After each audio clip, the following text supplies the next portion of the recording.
All right, so we're going to start at the best part. Now, this is the best part because it's the part where you get to pick something you enjoy and learn and get to work in. So, the reason why this is the best part again is because it builds the foundation for your entire company moving forward. So, you're going to want to pick something that you have an interest in. And we're going to decide the product categories that we're going to sell in, what we're going to sell, and this really lays the whole groundwork and foundation for this business that you're creating. And over time, you're going to become an expert in this category. So it's very important that you pick a category or a product that you have some interest in, something that would be fun to learn about, or something that piques you, along with the potential of the product categories itself. So that's the first thing to consider. You will become an expert. Again, I say this a few times, you will become an expert in this product category over time. So it's very important that you begin with something that you are interested in, something that you think would be, doesn't have to be heavy interest, but something that at least you'd want to learn more about. So the first step is going to be to brainstorm some expensive things that don't have a brand loyalty. So what I mean by this is things that are over $750, and then think of like product categories and cast a wide net. So I put some examples here to show the difference. Also, just some examples to get your juices flowing, but also some examples of products that don't have brand loyalty and what that means to illustrate this point. So something like, let's pick pond sprinklers. So there are people who have ponds, and you perhaps have seen a sprinkler in a pond, but you probably never considered, hey, there has to be someone who sold that sprinkler to that pond, whoever owns that pond. And that sprinkler system is probably expensive, right? Maybe more than $750. And there isn't any big brand name that comes to mind when you think about these sprinkler systems, right? Now, there might be some industry leaders of people who are in the know, but there isn't a big kind of overall countrywide knowledge of this product category. You want to avoid things like clothing, apparel, things like Nike would be a good example. Like they have a shoe and they put their brand on it, and that's the main reason why it becomes so expensive. So we don't want to really sell those products. Like high-end luxury goods might be very difficult to get the vendor onboarded. You'd have to have some previous business to really do that. So what you want to do is you want to think about things that you would imagine that cost over $750. Even $1,200 is okay. $2,000 is fine. The higher price point is actually a benefit in a lot of cases if all the other things work out. So you want something that's over $750 because your margins are going to average between 20 and 30% gross, meaning that for every item you sell, you'll get about 20 to 30% of that sale price as your gross profit on your margin straight to the vendor. So for that reason, you want something that's more expensive, as it's going to give you much more of an incentive to grow the company, and the revenue of the company will be much higher, which will also allow you to access things like credit lines and business credit, as well as just a lot of reward points, which is another part of this program as well. So this is something to think about as you're thinking about these categories. Also, try to avoid things which could be potentially offsetting to a financial institution. Like there are some people who work in, like, for example, like cannabis or gambling, and I did mention like hydroponic systems. There are some high ticket items which, might be good profitable ventures, but there are some things in the current arena of the world which could have issues with advertising or with working with lenders or financial institutions. So you want something that when a person looks at it, they go, oh yeah, okay, cool. That's the reaction you want. You want something that just seems good, not something that's controversial. You want something that kind of plays within the rules of society. So here are some categories which can give you some starting point. So pizza ovens, they probably cost over $750. Massage chairs, bathtubs, fire pits, porch swings, gazebos, chicken coops, pool, billiard tables, home theater systems, surfboards, grills, smokers, commercial restaurant equipment. And I have even more here. Skeet shooting launchers, gun safe, desks, fireplace, snowboards, aquariums, espresso machines, office furniture, and the list goes on.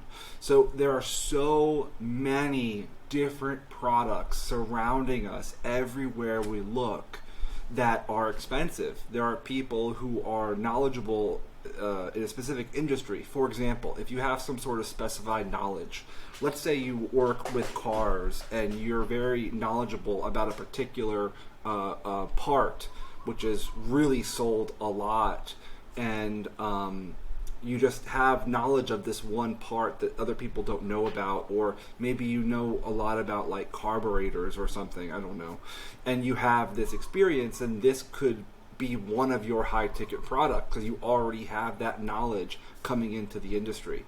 So this is something for people who already have some maybe specialized job experience, and they might be aware of product categories that your normal person may not even consider.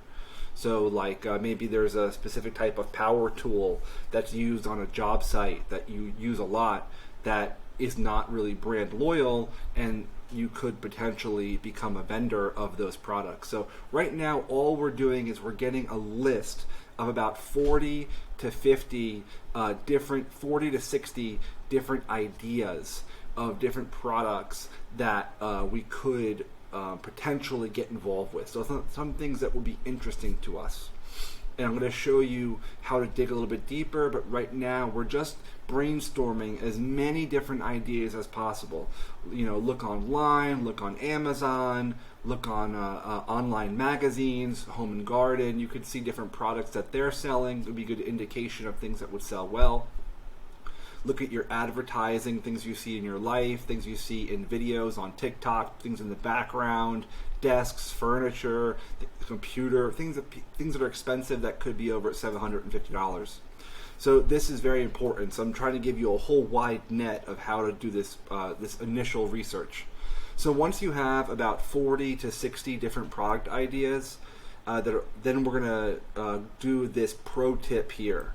So this pro tip is checking Google Shopping and Google Trends, and this is getting familiar with a product category, and this is once we've identified, and this is kind of along the lines of us doing the research. So I'm going to give you another video right after this one, actually hand holding you and showing you this niche that I'm starting a site in, which is going to be a follow along of the entire course here, masterclass. It's going to be all broken down into a side-by-side of me actually doing what I'm showing you how to do. So I'll show you the steps, beginning and the end, beginning, middle, and end of how to do these processes. All right, so we're going to look at the trends of the market. We're going to see if it's a seasonal product, and then we're going to use Google Trends, and we're going to compare the two categories. So that's how you can get a reference point through Google Trends by comparison. And then Google Shopping, we're going to see what's currently being sold, and we're going to see competition. We're going to see, later on in deeper research, we'll see like possible vendors we could work with, competitors in the space. But right now, we're just trying to see like, is our initial concern accurate? For example, if I look at aquariums, then if I look at aquariums, are there aquariums that are selling for over $750? And is that something that actually has some seem viable? Right now we're trying to check really the viability. And this is the best part. Just to say again, we're digging deep into what might be the niche that we choose. We're going to pick from a whole bunch of different ones. We're going to find the one which we feel the best about. So that's going to be coming up in the next video, is the actual breakdown of how to dig deeper into these niches. Now we're going to go into a high-level overview of what to expect after that video. Once we find 40 to 60 different, this is kind of the next steps, just give you some foresight on how to think about these categories as you're breaking them down.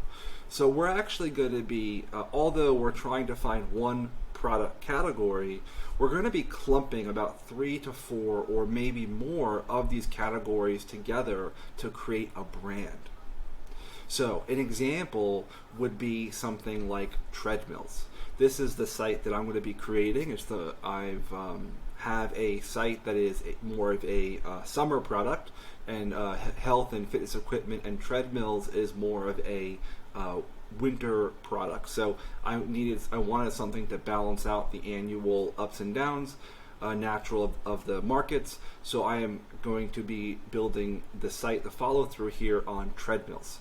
Now the treadmills, you might think of it as one product category, which it is. So this is going to be somewhat of the major high-level product category that the site and the brand is going to be based on. But there are other products which fit very perfectly into that same market. For example, ellipticals, upright bicycles, recumbent bicycles, rowers, massage chairs, all of these saunas, hot tubs, all of these things could fit into, again, who are we talking to? So we're going to combine these products into a market, into a person. So we're going to create somewhat of a customer avatar. Now this can be loose. We're selling products, we're not selling like information here. So it doesn't have to be ultra specific, but we want to dial into who our potential market would be. In this case, it's health and wellness, right? It's fitness equipment. So we're going to be targeting upper middle class people, wealthy people perhaps, and my interpretation, my initial kind of idea about this person is they want results. They're a high achiever. They want some sort of longevity in their life. They want high energy. Maybe they're a performer, a go-getter. Some people are just keeping it all together through fitness. I know a lot of people like that, especially in today's world. And also, this market of fitness equipment has the potential to be so this is a B2C or also a B2B potential, meaning that this could also sell to some sort of B2B product, because there's people who own gyms. So we can sell to people who are residential, so they have a home gym, treadmills, ellipticals, etc. Also, there's people who own gyms and they use fitness equipment for commercial use. So that's an opportunity to appeal to two separate markets of people who also want kind of the same product categories. So what we're trying to do is we're going to dial in on the kind of all the different options. Then we're going to use Google Shopping and Google Trends to get more dialed in to the individual product categories. And then once we find kind of a niche that we want to be in, we're going to find what I like to call kind of a hero product, which is like our main product of the store. And then we're going to find 3 to 4 complementary products that can also be listed on the site, which also have a high purchase price, so like $750 or more. Again, we want something that's expensive. So the next video will go into detail about actually how to do this market research, and I'm going to use these examples here to show kind of those understanding through comparison on Google Trends and Google Shopping.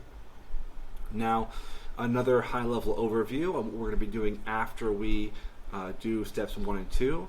We're going to be doing kind of a deeper dive into our preliminary research. We're going to be looking deeper into the Google Shopping PLAs, and we're going to be identifying 15 to 25 manufacturers who we could work with, and about 1 to 6 competitors. And we're going to use a very simple and easy formula to identify whether those possible manufacturers are drop ship friendly, meaning they would be willing to have us take the order from the customer. Then the customer would receive the product directly from the manufacturer. So we would receive payment from the customer, we would then pay the manufacturer, and the manufacturer would then ship their product directly to the customer, and they're going to ship that blind ship with no branding on the packaging. So that's also a little insider thing you'll learn on the next level, in the next phase, I think phase 3, about actually onboarding vendors. So that stage 3 is going to be, I believe it's get ready. Yes. So phase 3 is going to be get ready, and that's where you're going to learn about that part.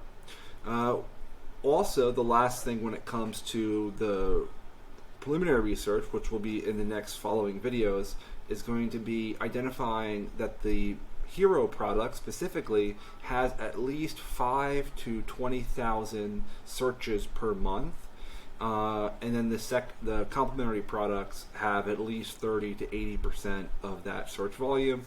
And then you'll learn some other things, and this will be in an application, a website called SEM Rush. Okay, so that is how that's a high level overview of what we're going to be learning in phase 1. It's going to be broken down into a series of videos, and we're going to go into very great detail. So it's going to be really straightforward, and I hope you enjoyed this part of it, and we're looking forward to the next one.